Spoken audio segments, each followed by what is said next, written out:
All right. Well, we're really excited today to have what we think of as a special guest on the podcast. We have Erica Molina from Cambridge, who's someone that I've gotten to know over the last year and a bit really well. We wanted to bring her on, just given a lot of the interesting things that Cambridge has been doing. Erica, do you want to just give the audience a quick intro about yourself? Yeah, absolutely. Well, I'm excited to be here. And again, my name is Erica Molina.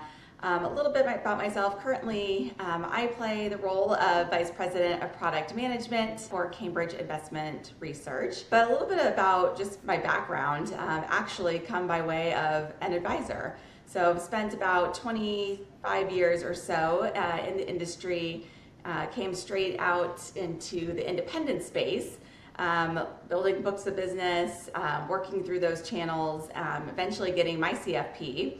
So can kind of call myself a little bit of a financial planning nerd at heart, since that is where my roots are. But as those roles expanded, did a lot of leadership roles in different retail financial planning offers, which always involved technology. So at the heart of it, it's always been an interest of technology and how that helps serve the financial advisor and their end clients. So through all those different roles, found myself back in the independent space a couple of years ago, as Cambridge really was trying to be at the forefront and saw the opportunity that AI was going to be presenting itself in the market. So was really happy that we met and was able to join Cambridge to help lead some of their AI strategy early on. Awesome. And maybe as much as you can share, like we've seen some recent announcements from Cambridge, specifically around AI and kind of productivity for advisors. What is what is your approach and strategy? Because it's obviously a huge area. We think it's going to be very impactful, but as you look at AI or Cambridge does, how are you prioritizing things? How are you evaluating things? What's your approach been? Yeah, and Mark, you guys were a large part of actually our AI strategy early on. And I think, as I started early last year, it's just mind-blowing to me where the dialogue has changed and where the focus has changed when you think about AI. So Cambridge's approach has really been that we want to be an AI-first company. So as we think about anything that we are doing out in this space, it is how does AI help enhance, amplify, make more efficient. So we really want to come at solving our problems for our advisors and their clients from an AI first approach. And so that has really led us to kind of trying to, again, it's a new space. So everybody's trying to navigate what is the compliance area here? What are the things that AI is not going to take my job? Where are the right spots to fit in? And so I think with us last year especially, efficiency was a big part. There is so much that goes on in an advisor's role that the biggest, focus that we had was how can we give our advisors the gift of time? And so we really went hard into the efficiency side first.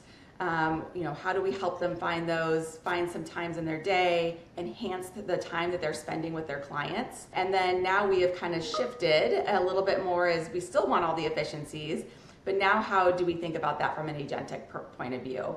And how can we help them scale with knowing that the looming problem is going to be there are not enough advisors to serve all the clients. So how do we also then provide that ability to scale and serve more clients and meet more needs? Awesome. It is, I must say, I think we've spoken about this a little bit. You, like Cambridge, was the first, I think the first broker dealer for us that we worked with, and definitely the first large one to approve AI systems. And I think we've seen your advisor base, if you will, be really kind of welcoming to it. The overall group at Cambridge has a very kind of, I don't know if this is the right way to say it, but almost like a family feel to it. Like the advisors are really helping advisors and everyone is really kind of going. Some of those practices are scaling quite quickly. Some of them, are smaller and want to remain small, but just kind of across the board, it seems like you've been leaning in quite a lot, which is amazing. It's really awesome to see. Yeah, we love that statistics, knowing that we were one of the first to be able to approve that. And I think you literally were the first. yeah, not being afraid of it, but how do we do it safely, right? How do we Yeah, no, that's it. And yeah, like you put us through the ringer. Like there was a lot of diligence done, but it was but I would also say it was very pragmatic, right? Like just around like what are the real, you know what I mean, like the real kind of risks, what are the values here and everything else. Awesome. What has the feedback been from advisors as you've been, over the last year adopting AI? Are you seeing fear from it at all? Are you seeing mostly excitement? Are you just seeing like everyone trying to get educated? It's interesting. I think the temperaments have changed. So first there was a lot of uncertainty. So if I even think about, Mark, you were just at our annual conference at Ignite with us not too long ago. If I even just trace back 12 months ago when we really were talking a lot about Zocks and how these, we call it the AI note taker, but I mean, even at that time we were saying, this is just the starting point, but you got to step in. So we were really encouraging people to be early adopters, but naturally everything goes through those cycles. So we had a lot of the early adopters last year, a lot of still maybe apprehension a little bit about, all right, I'll try it, but I'm not really sure what this will be like. And then fast forward 12 months later, and I think now people feel behind if they didn't take that first step a year ago. And it's amazing to just see the difference in 12 months as this has just continued to accelerate. So really just seeing, those that have come out the other side saying, wow, I don't know what I did for all those years before I had this ability to, it's really starting to change my life. And that's really all it takes. It takes one good experience with AI. And that could be anything, an AI note taker, that could be using their Copilot or ChatGPT. And just like everything else, it's you got to do a little bit each day until they get their comfort level and kind of get their sea legs under them with, okay, now I see the benefits. Now I can understand how I can use this. And then that creativity starts to flow, right? What are some other ways I can start to use this in my day to day? But it was really fun to have a lot of conversations this last year that were more around, I don't even know what I did with before I had some of these technologies. It's just amazing. We did, it was interesting, like we were at Ignite, I guess it was, about a month ago now, late August, and for us that was a full year. Like I was there with Steven, who runs operations and a whole bunch of other things for us too. And we were both there last year, and we definitely had some people who were still like, hey, just getting used to it, trying to figure out what should I do, it's about time. But we had a lot of people this year, I would say, coming in with just kind of more, I don't know if it's the right word, but sophisticated. They were like, yep, tried these things. This seems to work. Like, how can I do this? Like, they're starting to ask us for things that are, for us, super interesting, right? Like these new capabilities and types of things that they can do. Whereas last year it was a little, like it was just brand new, right? So they didn't really know what to do with it. And you also, like, just, with the sessions that you had, you were demonstrating stuff on stage this year that was completely different from last year, right? Like just, you can see the firm leaning in and really starting to, like you've been a great partner for us, but kind of across the board, right? Just like kind of using AI and trying to help, with back office, middle office, like the whole gamut, it seemed like. It was really, really impressive. Thank you. Yeah, it is interesting. And I think this is, one of the things that makes Cambridge really unique is that we are flexible. And what our advisors really appreciate about us is that we don't give them a out of the box tech stack. We let them pick and choose the things that they want, which is great. But then as, someone from a product lens, we want to make sure they also still have a seamless and integrated experience. And so as AI is coming into the fold, it's, how do we make sure the right things are available for them? How do we create that experience together? And, likewise, you guys have been a great partner to not just say, great, thanks for approving our software, now everyone can use it, but how do we make it better for those at Cambridge that want to use it? And so just being able to see how we can innovate on that together, again, outside of just being the thing that takes your notes, there's so much power that comes out of just that entry level efficiency that they get. And it's been fun to kind of unravel that a little bit and continue to push forward. So I have a question for you. So giving advisors the choice of what technologies to use, I think can be like really powerful, that they have that independence. And then I think as you try to scale a firm, having a bunch of different systems. So I guess, can you talk a little bit about how you balance like giving advisors the choice of which tech to use, but then also being able to integrate that so that you can really unlock that scale and still have kind of the Cambridge experience? Yeah, so Chris, that is interesting. I love every day. It's kind of like, and here's where flexibility is a blessing. Here's where flexibility is a challenge.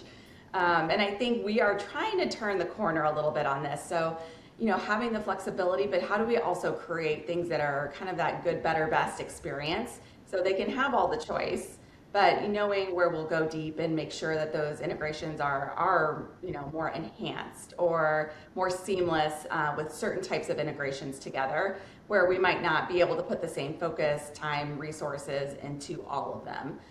So that's really kind of the approach that we have started to take and allow them to create that toolbox that they want and how they will use that within their stack. But at the same time, being very clear around here are the ones that will maybe have a more seamless experience when they work together. Totally. And you touched on at the beginning of how AI is helping, one, to create more efficiencies. Two, it's allowing your advisors to be able to scale their practice because there just is a shortage of advisors. And I think another thing we've heard from some other guests is that AI and just new technologies have really helped to elevate the client experience. So I'm curious, have there been any, stories that you've heard from advisors or just things that you've witnessed where, in addition to the efficiencies and the scale, where you've actually seen it, like clients are pleasantly surprised by how technology has helped to improve their experience? Absolutely. These are the most fun stories to tell. And I love when we get to the heart of those, because so many times advisors are going about their day and it takes sometimes, preparing to interview them or have them on a panel before you really start to pull out some of these really great stories. And I do think, where the client experience really starts to get enhanced is we're starting to see more, and I hear this all the time, wow, I never used to send a follow-up email because there just wasn't time. And now there's already a draft in my inbox before I've even closed out the notes and sent off all the workflows. So just little things like that where I think the client feels even more protected, like they are getting the same level of information that advisor is putting into their CRM system. So a personalized email follow-up, a copy of the notes, understanding who's going to take which action item, coming out of a meeting. I mean, all of those things today, when you think about what our customer expectations are, everything is instant. Everything feels personalized. Everything feels really seamless. Your Amazon account already knows what you want to order and put in your cart before you even thought about it. And they'll tell you how quickly it will get there. And, same thing with how they're now experiencing financial advice is there's just a lot more personalization. There's ability to have that more timely response. So I think that's a big one. And then on the flip side of that is we've gone more into the agentic side. The benefits that they don't maybe see as much, but things about how we're using agentic AI right now and in some of our back office to start. But taking slices of the process of, manually processing paperwork and things that are coming through in order to get accounts open, being able to speed that up, and now their accounts are open and funded that much faster. I don't think it's something that they necessarily see and will think about, but it is something they will realize, as they're thinking about, wow, what's the interaction feel like with my advisor?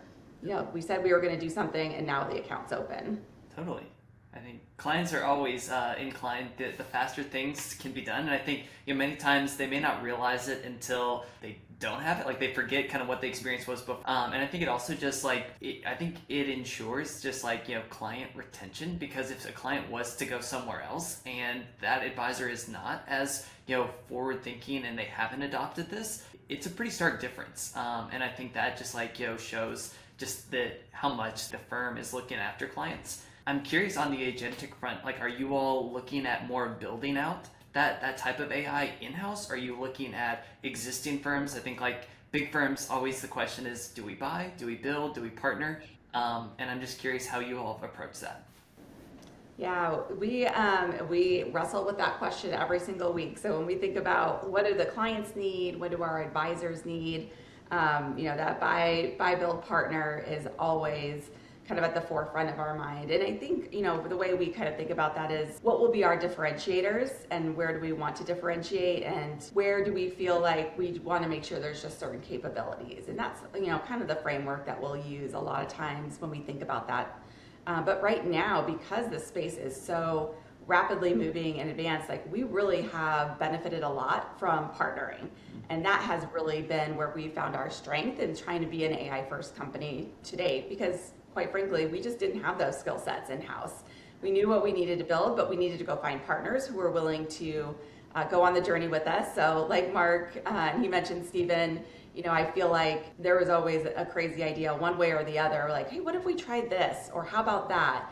And it's just being able to find those partners that understand who you are and who you serve, and being able to kind of come to that table and ideate together. So the partnerships we have found have been really, truly the fuel behind everything that we've been able to do over these last 18 months. Okay. And so since I think you also have a really unique hat of, you are a CFP, so you do have a little bit of that inner planning nerd, but then you also have been at multiple firms and you've helped to implement, new products. So I guess having seen this technology evolve over the past, 12 months, I guess what types of things excite you that maybe are not existing right now in the core products, but that just, having seen multiple different technologies and just understanding what an advisor, the day-to-day is, I guess where would you like to see this go in the future? Yeah, I do get really excited about, I think, where the future can go here, because, you think about, even just going back over several years, everything was about what is this technology, but there's always a labor intensive part that comes with whatever new technology you're using. Like, it might save you some time in gathering the client data, but there's still all that back end paraplanning work that has to get done, right? The data has to get somewhere. Someone has to analyze it. Someone has to, kind of look through it and not just give a cookie cutter response, but how do you tailor what you heard in a discovery call and what you need to actually give and put in front of that client? So what I get really excited about is, how do these tools start to work together to cut out that middle labor intensive process? And how does that data seamlessly kind of go from one place to the next so you're not missing any gaps? I'm excited that the days of, getting and preparing for a meeting is no longer scrolling through notes in your CRM, right? And, how do you go in and find what was that grandchild's name? And did we actually talk about this one thing? All that information now is starting to become at your fingertips. And sometimes it's serving itself up to you without you even thinking you had to go look at it. So I get really excited to see how action can be taken, how much quicker and more precise we can be with these meetings and the preparation, and really spend our brain power and really what we're designed to do as advisors on the actual advice, and not all of the connectivity between the systems and the technology. And then when we start to get into the agentic side, that just goes on excitement for days there. When you think about how quickly you can execute on the advice, as soon as you've got that client on board, you can really take action quickly. Absolutely. And you touched on the CRM. So as AI makes things more dynamic and also just provide solutions in real time, I'm curious, do you think that the CRM will still be a core piece of an advisor's tech stack, or how do you see that evolving as AI and just the data is more easily transferred to systems that advisor, the custodial platform, the financial planning platform, and I guess, is there really a need for that CRM on a go-forward basis? Yeah, that's an interesting one. I don't know that we're there yet, because I do feel like the way I see it is most people still, that crutch is their CRM, right? That is the central piece. So if you kind of think of like a hub and spoke, they're still putting the CRM really at the center, and all of these other things are circling around it and integrating there. However, there is very possibly, and I don't know where you stand on this, Chris, but I could see a world where you have a portal more than a CRM. And how does that portal of many agents allow you to be able to conduct that business, and you don't necessarily need that CRM as the center hub in the middle. But again, we'll have to see, right, too, where does our compliance side of this all start to come in, and where does the documentation go? And I think those are all real questions that people still ask themselves. So we're not probably going quite as fast in that space, but yeah, to your point, I could see where we start to get out of the CRM maybe as the middleman. Yeah, I would agree. I'm not ready to cut ties with the CRM just yet, but it is exciting to think about. Yes. So Erica, you, like Cambridge announced, I think middle of or late August, about your agentic AI account opening. As much as you're willing to share, can you walk us through that a little bit? Like that, we work, with a number of different large firms in the industry, and I would say there's a lot of people aspiring to that is maybe the context I'll give you. What was involved in that?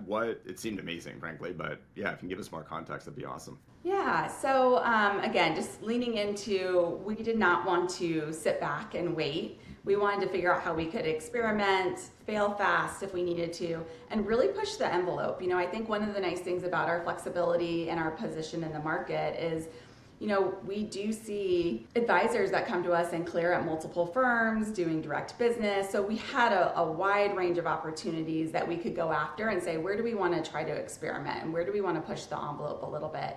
And how do we go first? Right? We didn't want to put this in the client experience necessarily for an advisor to figure out. We wanted to prove it out first. And how do we take that and really help kind of our associates and some of the back office work? We just really laid out the opportunities and the problems that we try to solve through our technology, through our enhancements. And paperwork's not going away anytime soon. So when you think about like all the enhancements that have come with digital account opening and things like that, there are still manual processes that are involved, in that. It feels maybe seamless to the client when they can just hit DocuSign, but there's still work that has to be done when you think about the clearing firms and how you get those accounts open. So we want to just take a slice of that process and say, where are our bottlenecks? Like, where do we have a lot of people that have to touch this because they're reading a form or making sure things match? What do they have to send to the clearing firms?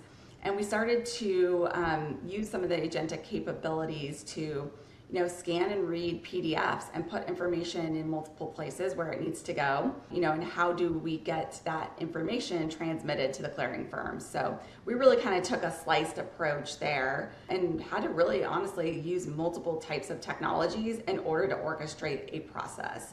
So that's where I think our big learning has been. Like, there is never going to be one off-the-shelf SaaS product that's going to be the agentic capabilities. You have to really understand what is the problem you're trying to solve, how do you pull the different pieces together.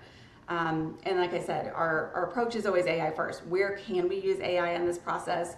Where can't we? And so there are some things that still get kicked out manually, but when we can process paperwork that would take days and multiple people and get it done in minutes, now we're only looking at a fraction of those that are those edge cases, and people actually get to do the things they like to do versus manual paperwork. So that was a little bit about the process that we followed, but the things that we laid in place aren't throwaway work. It's repeatable. So like, now how do we take that and put it into the advisor's hands so that it never even has to come to the back office? And how do we start working that process into the front end?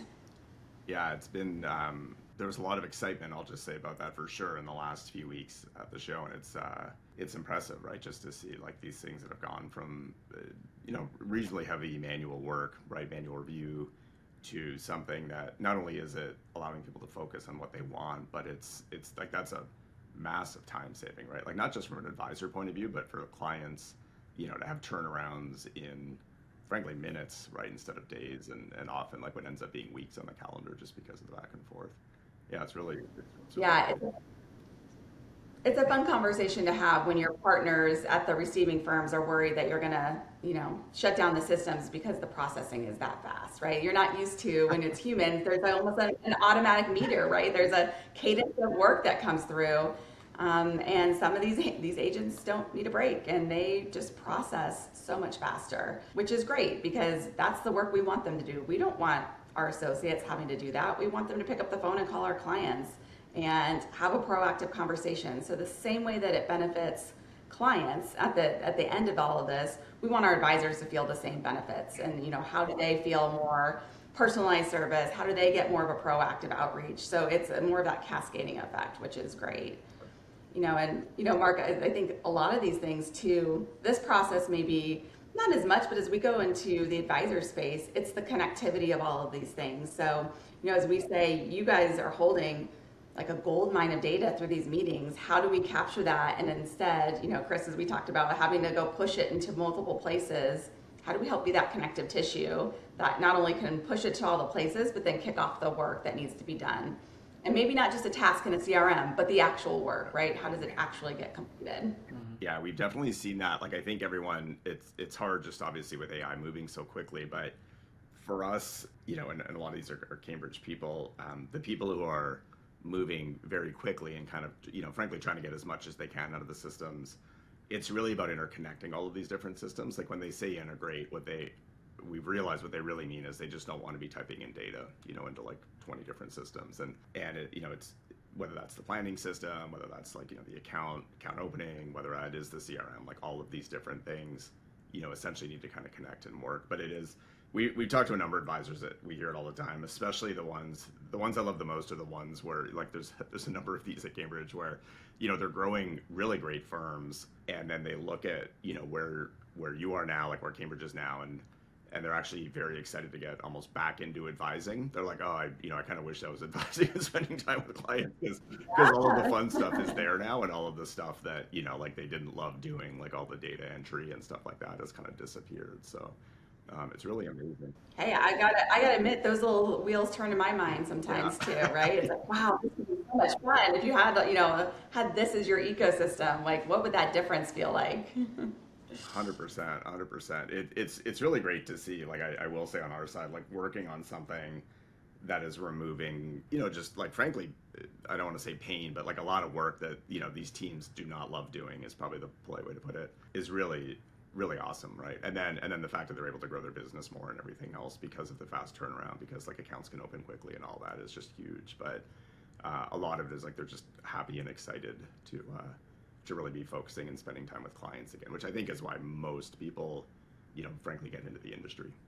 Oh, I agree. I think we've kind of laughed a little bit over here. We're like, nobody got in the industry to do paperwork. Yeah, totally. Like nobody was like, oh. Not what we're doing. Yeah, I really love data entry and typing at school, so I decided to start doing this. It's fun to see how it impacts the whole office too, right? We're talking a lot about the advisors, but the advisors are, there are solo advisors that do it all themselves, but a lot of them now have really big teams, and because there is so much work to do and there is so much to process, that they've had to grow their teams pretty significantly. So I love also having those conversations with the staff and the admins, and to see their excitement and their willingness. And in some cases, they're the ones pushing, the lead advisor in the office to say, wait, we've got to get into something, right? The AI can help us. Let's figure out how to do that. And so it's great to see that dynamic and how really it is something that is uplifting for everybody in the office. Absolutely. I was just going to say that, on the topic of the, AI and like the agentic, being able to help with like, populating forms and like reduce friction. I think as advisors continue to expand their services that they offer to clients, and they're trying to really be more of that, holistic, it's a buzzword in the industry, but they're trying to help their clients with their insurance needs and their estate planning and legacy, and refinancing a mortgage. And you think about all those different adjacent industries, and like they're going through the same things, and clients like to get a mortgage or to do a refi or to get an insurance, a life insurance or disability, like the amount of paperwork to be able to go through the underwriting.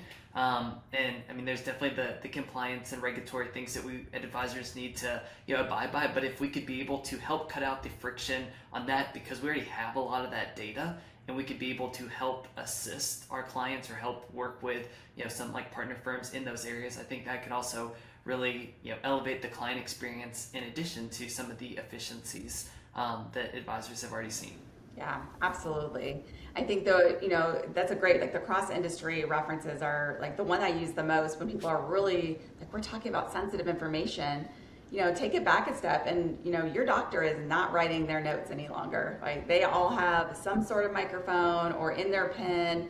They walk out and they hit process, and the codes are generated, and your medical information is being processed this way too. So knowing that, like, hey, are the industry's taking the security measures that they need, but it's really just becoming the way we do business now. Yeah, it's amazing to see how quickly, like the medical space is an interesting one where, I think 3 years ago you would rarely see that, and now it's almost unheard of that you wouldn't go see someone and have them do something that's capturing the data for them. But and to your point, Erica, like obviously the privacy there is huge as well. Like it's a critical piece. So having that designed in is really important. But it's a new world. It's a very new world. But it's keeping people around longer, I think, too, right? You think about how many people wanted to exit the medical profession, or, quite frankly, even, the advising space. Sometimes it just becomes a lot to have all that weight. And now that they feel some of that weight lifted, it's like, oh, I could keep doing this for another few years. Yeah, absolutely. We've talked to a number of people, I think, who are continuing on that way, where I think before they were either like, we would have to go hire a lot of people to continue going and making it Now they're still hiring some, but they can hire a few and kind of scale their existing team a little bit more. And it's awesome because there is there's so many people who frankly want and need financial advice and kind of help along the way. And the industry, there's just a lack of advisors, frankly, across the board. So it's great. I think we're seeing the same thing with CPAs, right? And the medical industry, definitely a very different one, but very similar problems. Yep, absolutely. And as new people come in, it's an exciting time, right? Like they don't have to feel alone because now they have technology that can help support them and get them up to speed that much faster. Yeah, the coaching has been a really interesting scenario for us as well, just like capturing scorecards on how they're doing, giving them kind of best practices on that. It makes it a little less daunting, I think, for people who aren't, quite as familiar with how should I be doing this to really, like it frankly just really accelerates the learning curve for them, and I think makes it a little less scary in a way, which, for a lot of advisors or people who try to be advisors is one of the harder parts at the start, which is awesome. Yeah, absolutely. Cool. Well, thank you very much for all of your time, Erica. We really appreciate it. Congratulations on everything at Cambridge. It's been really impressive just to see the firm, as you said, lean in. You've been a fantastic partner for us, like trying things, just really good to work with. And we really appreciate that. But also just amazing to see kind of your advisor base do so well, continue to grow and everything else. It's been awesome. And I think a lot of that credits to you and the team there. So a huge congrats. Yeah, thank you both for having me. It's always fun to kind of talk about where the future is going and what else is possible. That art of the possible right now is a fun place to live because it's coming faster than we would have ever dreamed. So thank you for also being good partners, Mark, because a lot of this wouldn't be possible without you guys.